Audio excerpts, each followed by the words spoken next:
ఒక వృద్ధుణ్ణి కారుతో తొక్కించి చంపేసి రప్ప రప్ప అని మాట్లాడుతూ ఉన్నాడు. ఇవాళ ఆ నాయకుడే ఆ రకంగా ప్రవర్తన చేస్తూ ఉంటే ఇవాళ కింద ఉన్నటువంటి నాయకులు మనం చూసాం పామరు సభలో ఇదే ఒక బియ్యం దొంగ పేర్ని నాని కన్ను కొడితే వేసేయాలంట, కన్ను కొట్టి వేసేసి పొద్దున్నే వెళ్ళి పరామర్శించాలంట. అసలు ఏంటి, ఎక్కడ పోతా ఉంది రాష్ట్రం? ఏమైపోతుంది వీళ్ళ ఆలోచన విధానాలు? అంటే ఈరోజు అధికారంలో ఉన్నప్పుడు ఇలాంటి కుట్రలే మీరు చేశారు, అధికారం పోయినా కూడా ఈ రకమైనటువంటి కుట్రలు చేసి రాష్ట్రాన్ని సర్వనాశనం చేయాలని చూస్తూ ఉన్నారు. మీరు సభ పెట్టుకోండి, దానికి ఎవరు కాదనరు. గుడివాడలో నిన్న జరిగినటువంటి సంఘటన,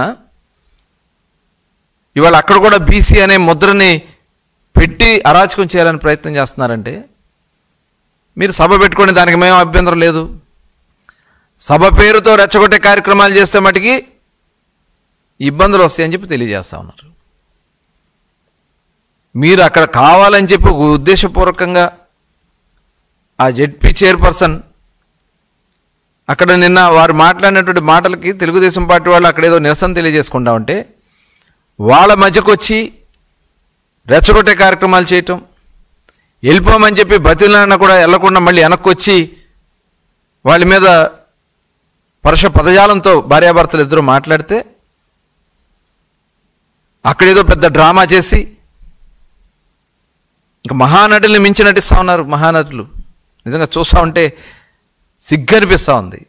అసలు వీళ్ళు ప్రవర్తనలు చూస్తూ ఉంటే సభ్య సమాజం సిగ్గుపడతా ఉంది. దీనికి మళ్ళీ బీసీ కార్డు. అసలు మీరు మనుషులేనా? అన్నం తింటున్నారా మీరు? అసలు మానవత్వం ఉందా మీకు? ఒక ఆడబిడ్డవై ఉండి నువ్వు ఈ రకమైనటువంటి ప్రవర్తనలు చేయటం మీకు ఎంతవరకు సమంజసం?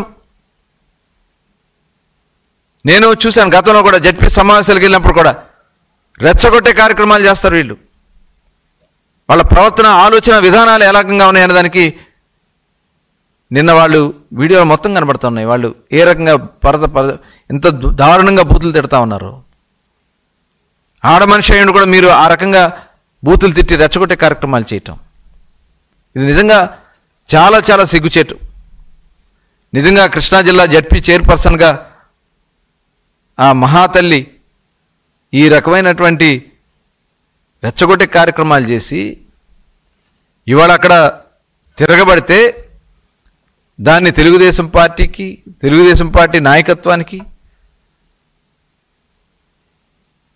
ఇవాళ పేర్ని నాని గారు మాట్లాడుతున్నాడు, లోకేష్ గారు చెప్పారని చెప్పాలట అని ఆ నాయకుడితో చెప్పి రాష్ట్రం అంతా బొగ్గుమనిపించాలంట. అసలు ఏంటి వీళ్ళ ఆలోచన విధానాలు? ఇవాళ మీరు బుక్ అయిపోతున్నారు, అది గుర్తుపెట్టుకోండి. మీరు చేసినటువంటి కార్యక్రమాల వల్ల 151 నుంచి 11కు పడిపోయారు. ఇలాంటి కుట్రలు చేసే మీరు దుర్మార్గమైనటువంటి ఆలోచనలు చేసే 151 నుంచి 11కు పడిపోయినటువంటి మీ పరిస్థితులు రేపు రాష్ట్రంలో మీ జాడ కూడా లేకుండా పోతుంది. దాంట్లో ఎటువంటి అనుమానం లేదు, అది గుర్తుపెట్టుకోండి.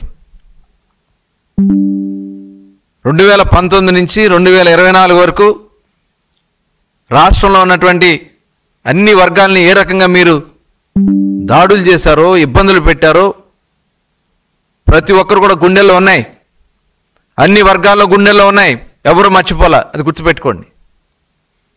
ఇవాళన్నీ కూడా కప్పిపుచ్చుకోవడానికి మీరేదో ఇలాంటి కార్యక్రమాలు చేసి, రెచ్చగొట్టే కార్యక్రమాలు చేసి తప్పుదారి పట్టించాలని ప్రయత్నం చేస్తాం. 2019 ఎన్నికల ముందు మీ సొంత బాబాయ్ వివేకానందరెడ్డి గారిని గొడ్డలతో నరికేసి గుండెపోటు అని చెప్పి మాయ చేయాలని ప్రయత్నం చేసి వివేకానందరెడ్డి గారి కుమార్తె ఆవిడ బయటకు వచ్చి లేదు ఇది గొడ్డలి పోటే అని చెప్పి ఆవిడ చెప్తే దాన్ని కూడా మసిపూసి మారేడుకాయ చేసి